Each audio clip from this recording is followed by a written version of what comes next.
everyone, I'm Julie Barrett, founder of Conservative Ladies of Washington, and I'm back with another bill of the day.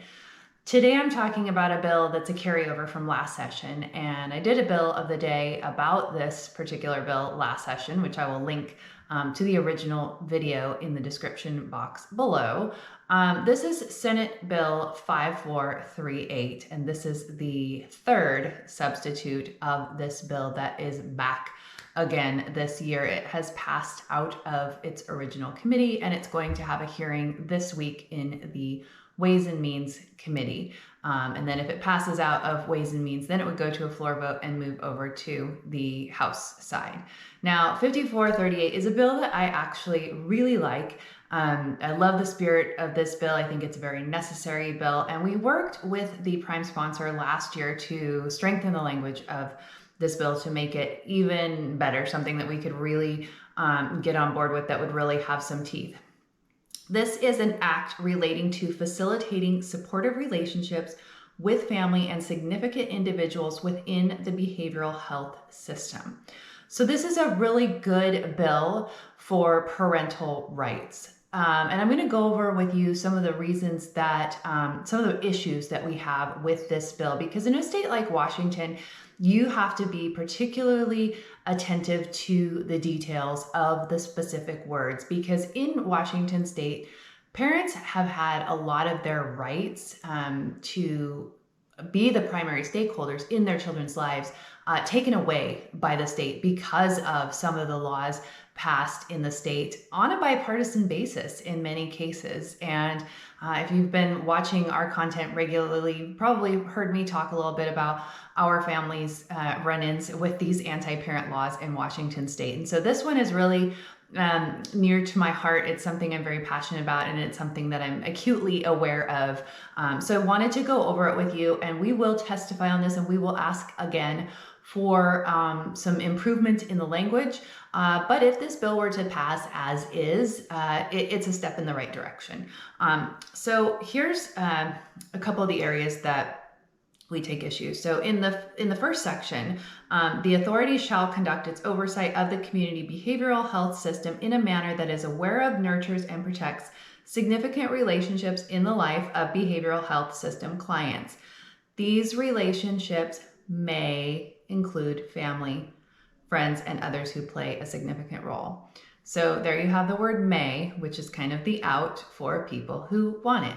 And there are a lot of great people in the adolescent behavioral health system in Washington state that I've personally encountered. They're wonderful people.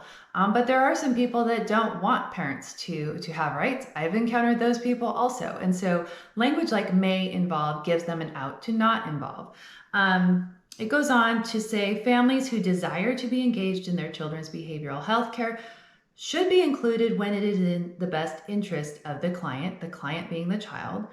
Parents should be encouraged to be actively engaged in their children's behavioral health care, including decision making, and have decision making rights when appropriate.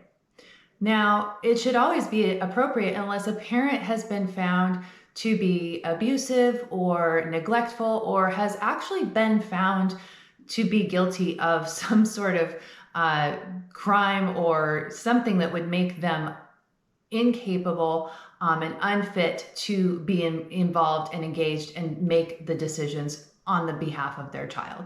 So I don't like this language because in the best interest of the client, when appropriate, those are phrases and words that are not strong enough for parental rights. And so I would love to see this language switched around to maybe, if parents have been, had their rights taken away, well, there you go. They have their rights taken away, and we have a system in place for that. And instead we have, activists and bad actors in, the CPS and DCYF and all of these government agencies that are deciding that they know what's best for these children rather than their parents. It could be something like the parent doesn't want the child on stimulant psychotropic drugs, say for ADHD. I have a child who can't be on those because they make her situation much worse. So we use different ADHD medication that is non-stimulant. But some providers, we actually had a provider that says, I'm sorry, I'm not going to care for your child if you're not going to let me prescribe stimulant ADHD medication. And so that could be a case where the state might say, well, the parent's not fit for that, or they shouldn't be able to be involved. There's a lot of different scenarios that could come into play here that a provider or a social worker or something may decide that the parent shouldn't be able to be involved in this decision making. So this is where I take issue with some of these words.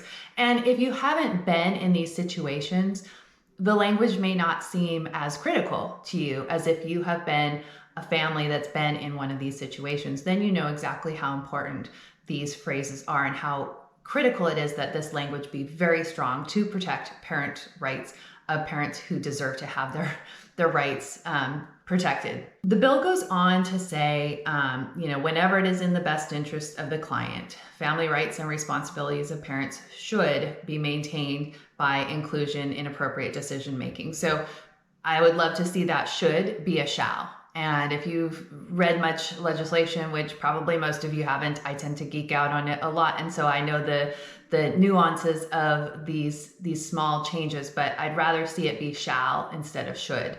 That's more forceful in this. And then it goes on to say, again, in another section, again, parents should be involved when it's in the best interest of the patient.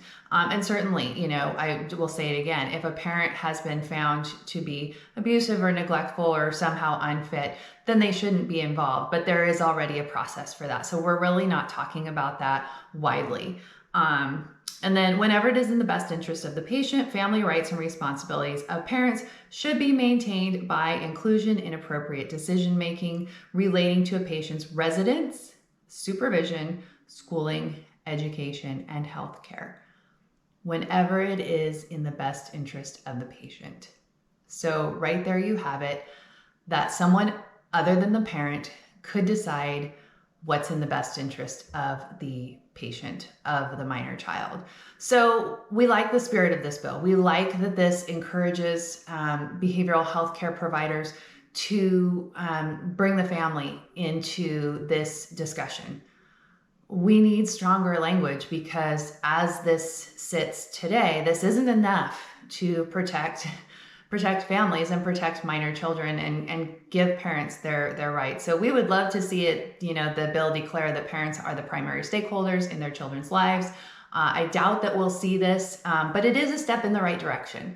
So we do support it from that aspect. If they aren't able to somehow change the language as this goes through the process, we will still support it because it is at least taking a step in the right direction. And then we would hope that Republicans come back again in the next session and try to strengthen this language even further. That's kind of a tactic that the Democrats use with their bills. They'll kind of inch things and come back in future sessions and plug back in the stuff that they weren't able to get in the first round through. So again, that's Senate Bill 5438. It is the third substitute on this bill. This bill's had a number of renditions and it kind of popped up accidentally on my radar today. I didn't see it moving at all this session, and then bam, it's scheduled for a public hearing in Ways and Means this week. So I will testify on that and see if we can get this language changed up one last time in the Senate side before it goes over to the House. So take a look. I've got all the links for you down below. Don't forget to subscribe to our Substack. That's the best way to get the latest updates and calls to action